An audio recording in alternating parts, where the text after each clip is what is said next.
NEET UG का exam जो है वो कैंसिल हो गया है। ये 3 मई को ही हुआ था और कैंसिल होने की वजह क्या है? Paper leak.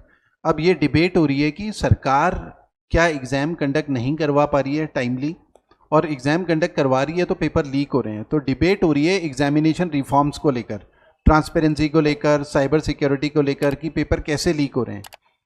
अब एग्ज़ाम में इनसे रिलेटेड क्या क्या चीज़ें हो सकती हैं? एक तो यही डिबेट जो हमने डिस्कस करा कि डिबेट हो रही है, उसके अलावा एक एनटीए है, नेशनल टेस्टिंग एजेंसी, जो कि 2017 में बनी थी। इसकी जिम्मेदारी क्या है कि ये सेंट्रल लेवल की एजेंसी होगी जो कि एग्ज़ाम कंडक्ट करवाएगी, जैसे नीट यूजी का एग्ज़ाम कंडक्ट करवाएगी, मेडिकल का, और आईआईटी जी का भी एग्ज़ाम कंडक्ट कराती है, सीयूईटी का भी एग्ज़ाम कंडक्ट करवाती है, यूजीसी नेट का भी। तो कई सारी चीज़ों का एक सेंट्रल एजेंसी है जो कि एग्ज़ाम कंडक्ट करवाने की जिसकी जिम्मेदारी है। अब पेपर लीक की वजह से पेपर कैंसिल हो रहे हैं तो उसके ऊपर भी एक क्वेश्चन मार्क आता है। अब सीबीआई इंक्वायरी जो है, सरकार ने आदेश करा कि सीबीआई इंक्वायरी होगी इसके लिए, ठीक है, इन्वेस्टिगेशन होगी पूरी।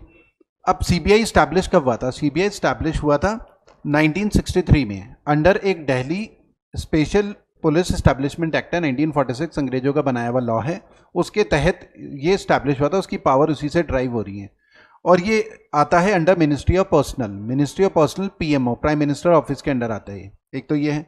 उसके अलावा ये जो पेपर लीक होते हैं, इससे हमारे कॉन्स्टिट्यूशन के कौन कौन से राइट्स वायलेट होते हैं? एक तो आर्टिकल 14 है, इक्वालिटी बिफोर लॉ, क्योंकि कुछ लोगों ने चीटिंग के थ्रू बाकियों के मुकाबले ज़्यादा एडवांटेज ले लिया, आर्टिकल 14। उसके अलावा आर्टिकल 16 है, equality of opportunity in the matter of public employment, सरकारी नौकरियों में सबको बराबरी का मौका मिलना चाहिए, लेकिन कुछ लोग चीटिंग के थ्रू आगे बढ़ना चाहते हैं, ठीक है, तो वो भी वायलेट होता है। आर्टिकल 14 और आर्टिकल 16 के वायलेशन की बात हो रही है, ठीक है। उसके अलावा जो एजुकेशन है वो कॉन्करेंट लिस्ट में आता है। कॉन्करेंट लिस्ट का मतलब है कि जिसके ऊपर कानून केंद्र सरकार भी बना सकता है और राज्य सरकार भी बना सकती है। कॉन्फ्लिक्ट के केस में केंद्र का कानून माना जाएगा। तो ये एजुकेशन कॉन्करेंट लिस्ट में आता है, क्योंकि जब एनटीए बना था कई राज्य सरकारें विरोध कर रही थी कि नहीं, ये जो है आप ऐसा नहीं कर सकते क्योंकि स्टेट का भी अधिकार है। तो एक डिबेट भी स्टार्ट हो गई है कि क्या राज्य सरकारें ही एग्जाम कंडक्ट करवाएं इन सारी चीज़ों की, क्योंकि कॉन्करेंट लिस्ट में आता है और केंद्र सरकार के पास एग्जामिनेशन की पावर चली गई है।